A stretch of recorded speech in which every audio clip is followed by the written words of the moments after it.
Hello, boys and girls. Mr. Poust here. So nice to see you. I have another Helen Lester story for a classroom library, and this one's called the Loch Mess Monster. It's a play on words. The Loch Ness Monster is kind of like a dragon that's in Lake Loch Ness in London, and it's always been a myth. Like some people think they have like pictures of it, but just like a little bit of the tail, but no one's really seen it to confirm it. Now, just a quick story for you. I went to school in Plattsburgh, New York. Plattsburgh, New York is 4 hours north of Middletown, and it's right on the Canadian border near Montreal.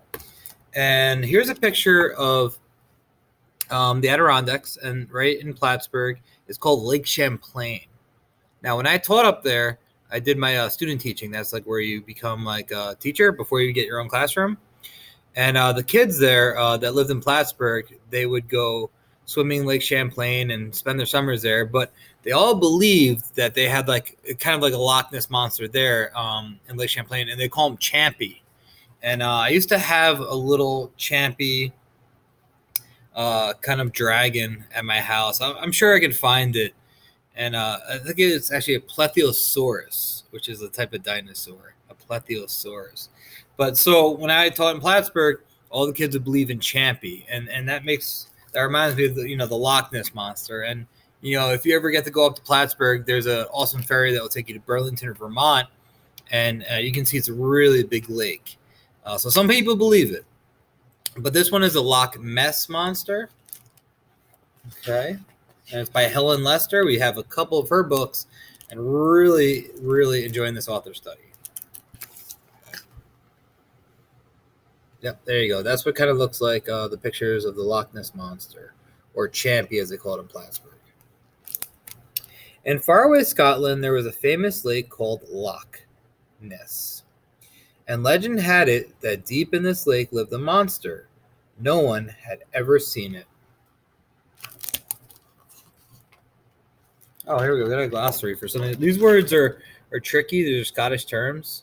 Scotland is right next to England. So loch means a lake. A wee laddie means a little boy. Skirps is drips. Pug nitty is peanut butter. Hummy doddies is mittens. Garati is dirty.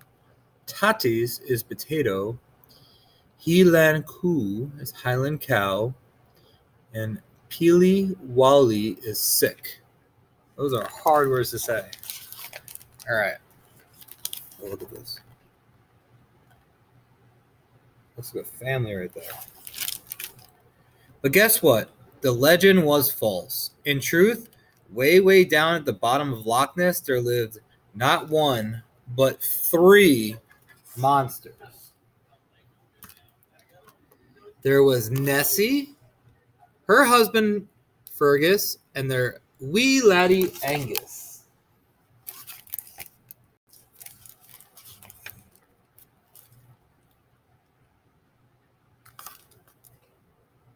From the time he was a baby, Angus's parents had taught him the 5 basic monster rules.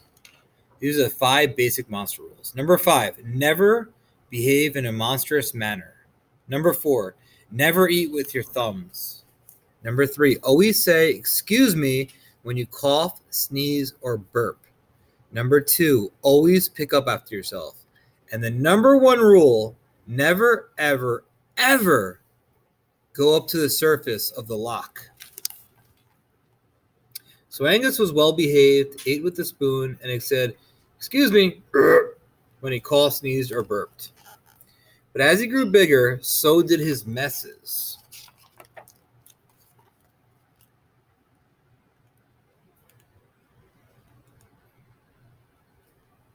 I got a picture of Grandpa on the wall. Mother Nessie skidded across the floor on Angus's slimy lockweed collection and crashed into Father Fergus. Father Fergus tripped over Angus's fishy dolls and landed in the porridge. Angus loved the action. His parents did not.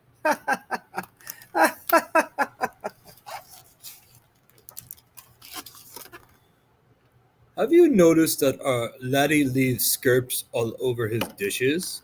they asked. "And Puggy knit shells on the floor?" and that his hummy duddies are hopelessly mixed up, and that we're surrounded by grotty laundry. What had happened to their tidy home? Angus had happened. It was time to enforce basic monster rule number 2. Always pick up after yourself.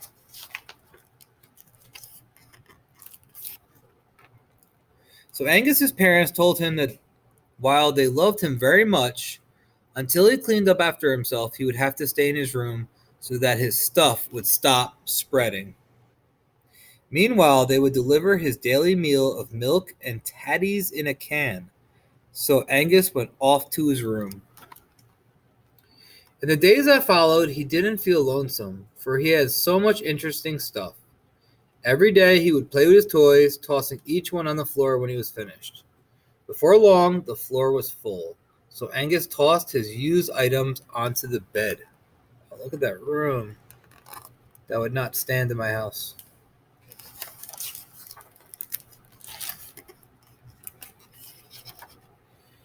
And a monstrously messy mountain began to grow. Books and toys, rock collection, slimy lockweed, ew. Fishy dolls, tatty cans, hummy dotties too. Grotty laundry, puggy knits, spoon and skirpy cup, messy mountain moving higher, up and up and up.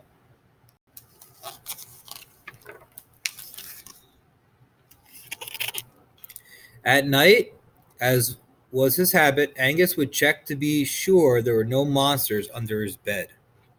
Then he would strap on his mountain gear and make the long climb to his lumpy sleeping perch. Each night this climb took a little longer because each day he added books and toys, rock collection, slimy lockweed, ew, fishy dolls, tatty cans, hummy dotties too, grotty laundry, puggy knits, spoon and skirpy cup, messy mountain moving higher, up and up and up.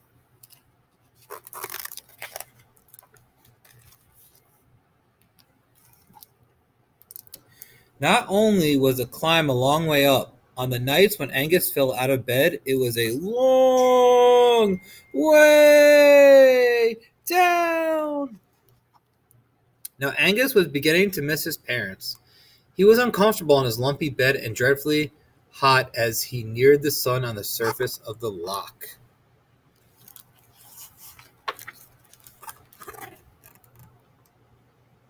Surface of the loch. Angus had forgotten basic monster rule number 1. Never, ever, ever go up to the surface of the loch. But there he was, Angus rising. Meanwhile, 3 friends gathered on the shores of Loch Ness. A duck, a goat, and a Helen coo looked over the water as they had every morning for years, waiting patiently for the Loch Ness Monster to appear. Huh.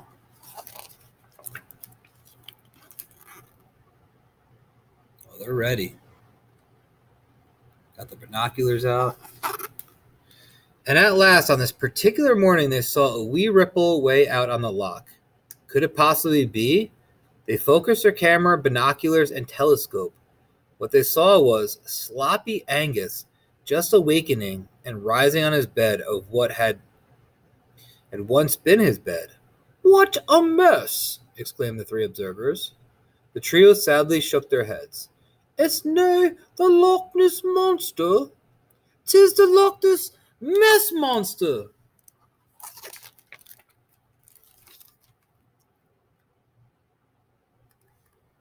And what did Angus see on the shore? What he saw made him feel absolutely peely-wally. Monstrous land monsters. It looks scary. The little one had enormous feet that could probably stomp you flat in a second one. The middle one had a hairy chin, fierce spears on its noggin, and big googly eyes. And the big one must have been 500 feet tall with a long green snout. And it made the most horrible sound. Moo! Moo! Moo!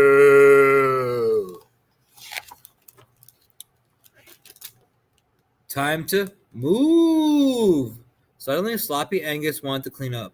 He gathered up as much stuff as his arms could hold and climbed down to the bottom of his mountain.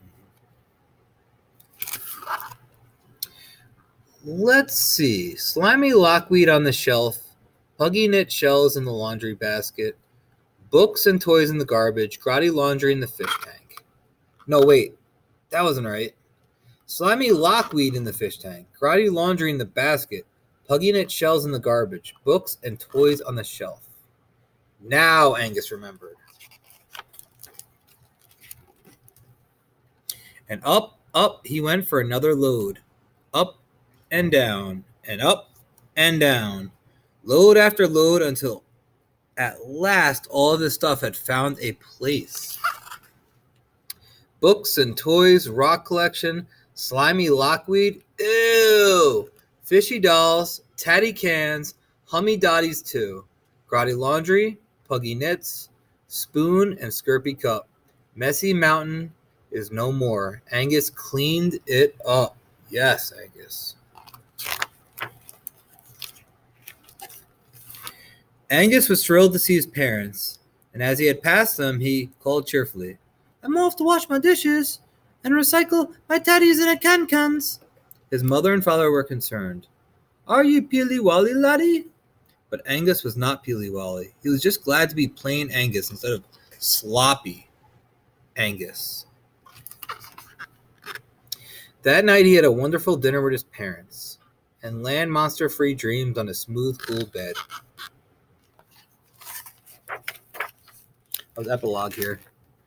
But Angus didn't want his parents to think he was perfect. So once in a while, he acted a little bit monstrous and left a very wee mess.